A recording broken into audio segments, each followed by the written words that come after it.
नमस्ते बच्चों। अम्मू and you channel पर आप सबका प्यार भरा स्वागत।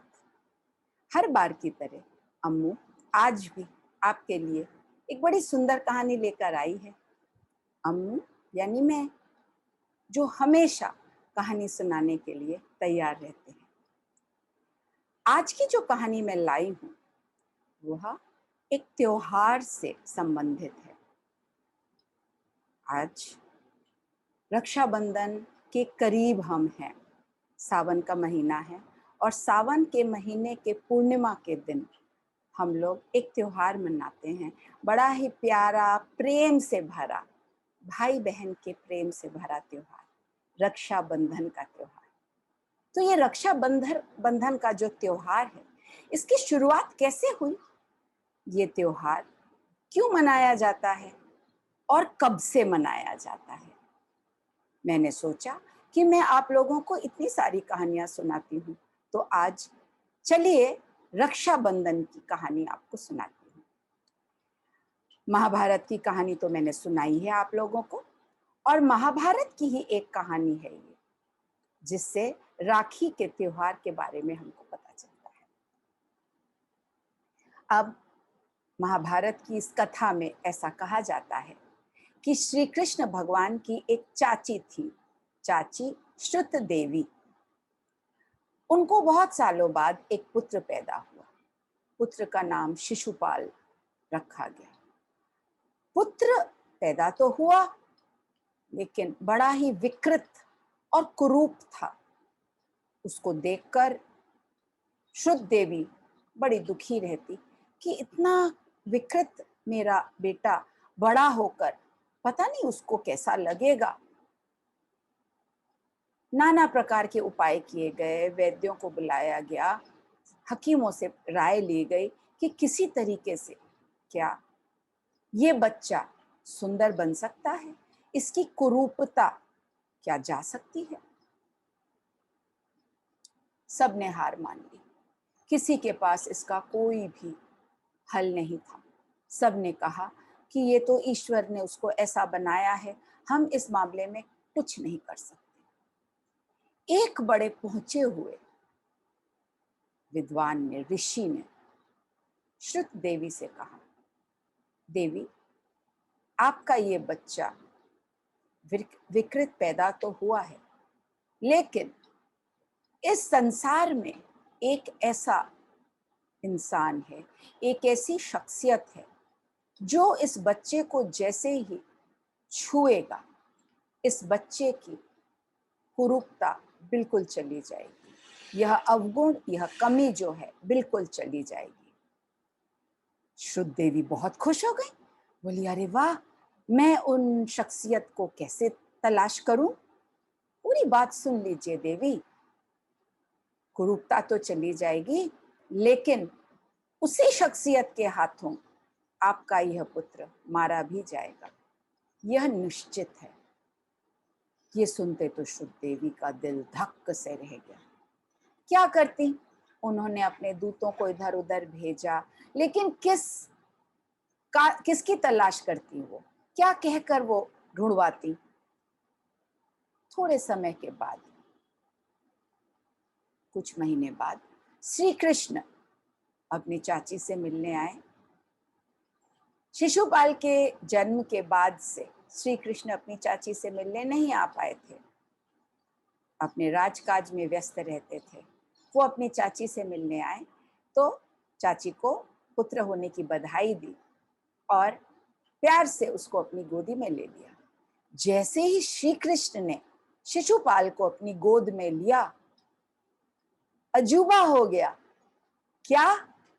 बच्चा बिल्कुल सुंदर बन गया, उसकी सारी कुरूपता, विकृतता सब चली गई और वो एक बड़ा ही प्यारा सुंदर शिशु बन गया। श्रुत देवी ने जैसे ही यह देखा, वो तो खुशी से पागल ही हो गई। इतना मन उनका, दिल उनका खुशी से, प्रसन्नता से भर गया कि मेरे बेटे का अवगुण सुधर गया, ठीक हो गया, त्रुटि दूर हो गई और मेरा बेटा अब कितना सुंदर बन गया है। सही मायनों में राजकुमार लगता है। तभी उस ऋषि की बात श्रुत देवी को याद आ गई कि जिसके छूने से इसकी यह कुरूपता जाएगी, उसी के हाथों इसकी जान भी जाएगी। दुख से और चिंता से श्रुत देवी का मन भर गया। श्री कृष्ण ने कहा, क्या बात है चाची, आप बड़ी परेशान दिख रही हैं, क्या हो गया? तब श्रुत देवी ने श्री कृष्ण को पूरी बात बताई और कहा कि तुमको वादा करना होगा कि तुम मेरे पुत्र को नहीं मारोगे, उसका किसी भी प्रकार से नुकसान नहीं करोगे। तुम मुझे वादा दो, अपनी जबान दो। श्री कृष्ण ने एक माँ को रोते हुए देखा, उनका भी दिल पसीज गया। उन्होंने कहा, ठीक है, मैं वचन देता हूँ, मैं इस बच्चे को की सभी गलतियां माफ करूंगा, लेकिन 100 गलतियां अगर पूरी हो जाती हैं, 100 गलतियों की माफी मैं आपके सामने वादा देता हूँ, वचन देता हूँ। लेकिन 100 गलतियों से अधिक अगर इसने गलती की तो मैं इसको माफ नहीं कर पाऊंगा। श्रुत देवी ने सोचा, 100 गलतियां तो बहुत होती हैं, चलो मेरे बेटे को कुछ नहीं होगा। ऐसा कहकर श्रुत देवी ने श्री कृष्ण का धन्यवाद दिया।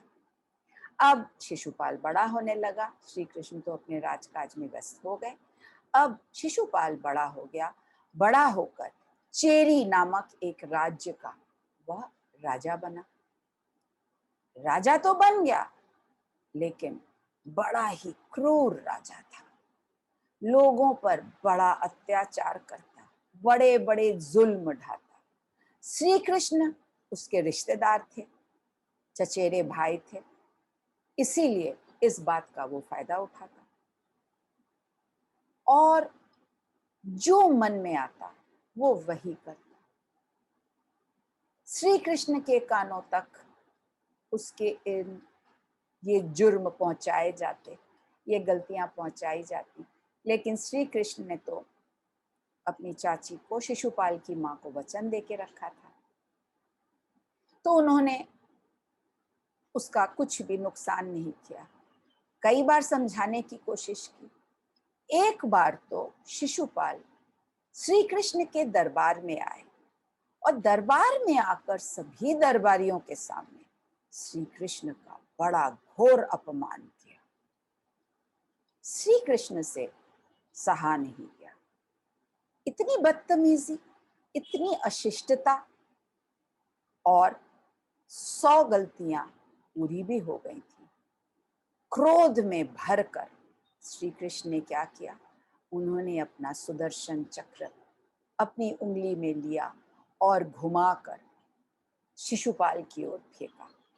वो चक्र नाचता हुआ तेजी से शिशुपाल के पास जाकर उसकी गर्दन को काट दिया और शिशुपाल की गर्दन कट के खून से लथपथ दूर नाचती हुई जा गिरी और शिशुपाल की वहीं पर मृत्यु हो गई।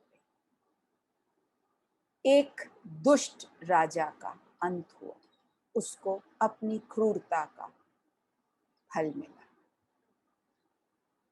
अब श्री कृष्ण ने क्रोध में आकर इतनी तेजी से वो सुदर्शन चक्र घुमाया था कि उनकी उंगली से भी खून टपकने लगा, चोट लग गई।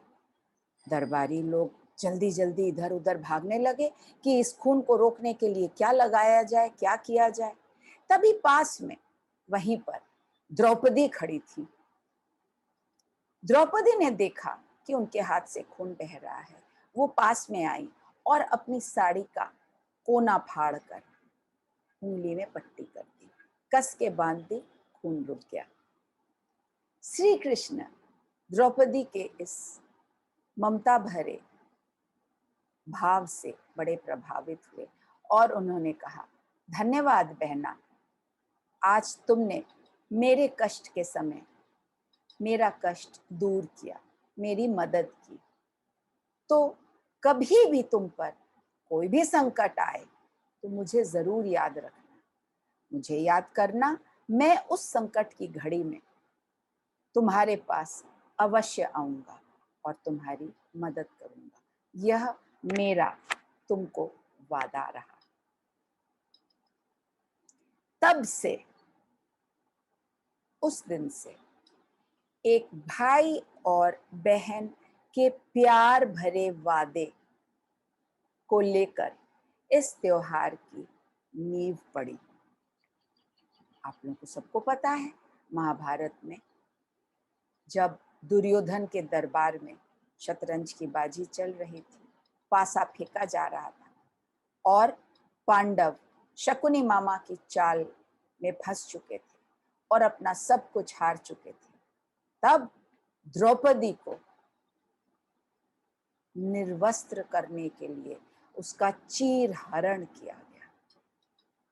पांडवों के अपमान करने के लिए और द्रौपदी से अपने अपमान का बदला लेने के लिए दुर्योधन ने द्रौपदी को भरे दरबार में सबके सामने उनका आंचल पकड़कर खींचना चाहा और खींचकर निवस्त्र करना चाहा। निवस्त्र सबके सामने करने की हिम्मत उसको इसलिए मिली क्योंकि पांडव हार चुके थे, सर झुकाए चुपचाप वहां बैठे थे, कोई भी कुछ नहीं कह रहा था। द्रौपदी गुस्से में और मजबूरी से तमतमाई हुई थी और उस समय, उस संकट की घड़ी में द्रौपदी ने श्री कृष्ण को याद किया और श्री कृष्ण ने तुरंत उनकी रक्षा में इतना कपड़ा दिया कि दुर्योधन खींचते खींचते हार गया, थक गया, लेकिन द्रौपदी को निवस्त्र नहीं कर पाया। इस प्रकार अपना वादा श्री कृष्ण ने पूरा किया। उस सुंदर वादे की याद में सावन के पूर्णिमा के दिन सब लोग राखी का त्योहार मनाते हैं, जिसमें कि एक भाई अपनी बहन की रक्षा करने की जिम्मेदारी लेता है और अपनी बहन को आश्वस्त करता है, आश्वासन देता है कि उसकी हर मुसीबत में वह उसकी मदद करेगा। बहन भी अपने भाई के प्रति अपना प्यार दर्शाती है और निभाती है। इस तरह यह रक्षाबंधन का त्योहार तब से हर वर्ष सावन की पूर्णिमा के दिन बहुत ही प्यार से और धूमधाम से मनाया जाने लगा।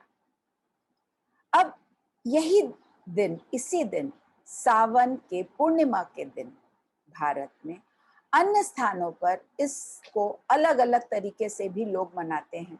जैसे उत्तर भारत में गेहूं के बीज बोए जाते हैं और उसे कजरी पूर्णिमा के रूप में मनाया जाता है।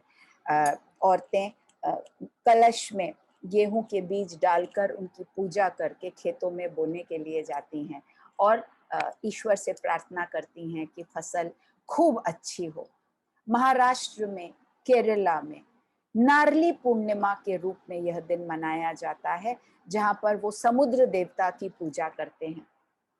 इस तरह से ये रक्षाबंधन का दिन पूरे भारत में अलग अलग राज्यों में मनाया जाता है और कई विशेष रूपों में मनाया जाता है।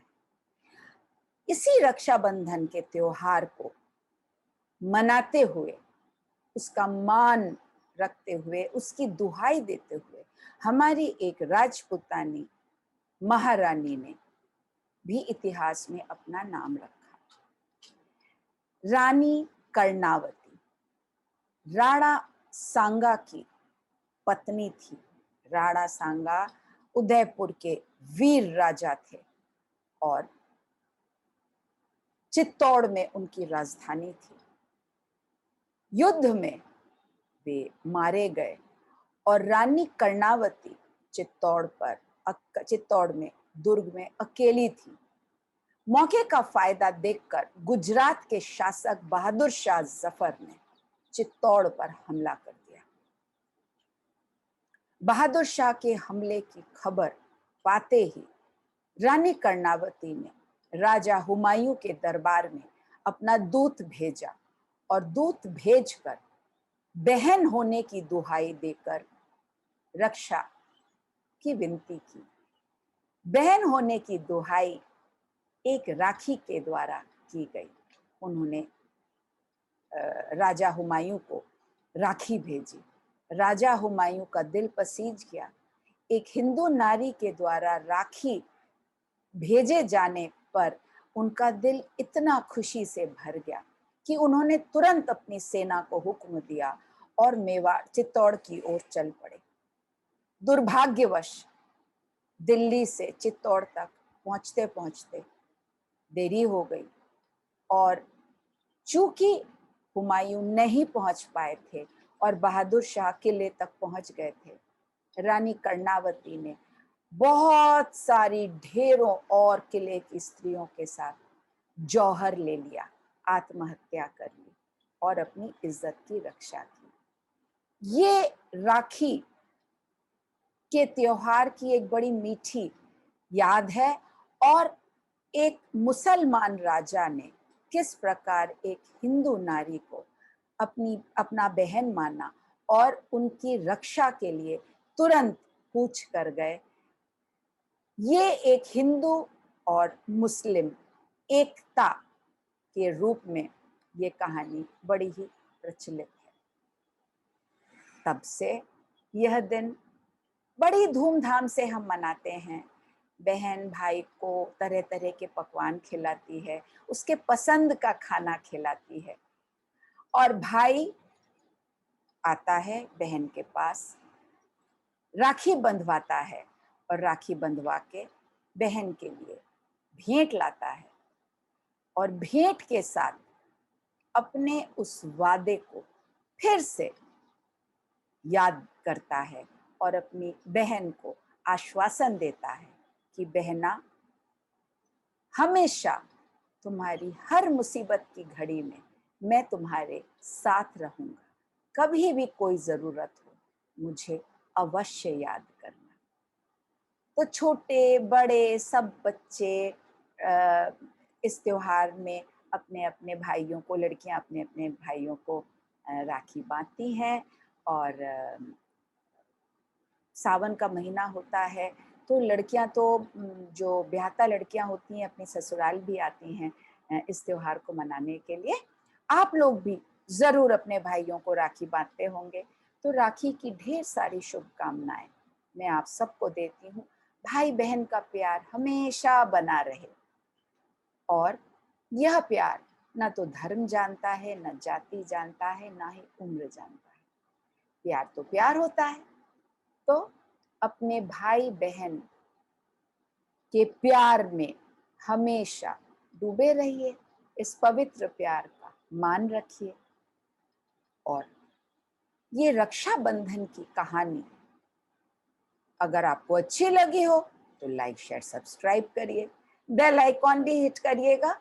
उसको प्रेस करने से चैनल की सारी खबरें आपको मिल जाएंगी और मेरा इंतजार करिए। मैं फिर से बहुत जल्दी एक दूसरी कहानी लेकर आऊंगी आपको सुनाने। कहानी सुनने के लिए बहुत बहुत धन्यवाद और वीडियो देखने के लिए बहुत धन्यवाद। नमस्ते।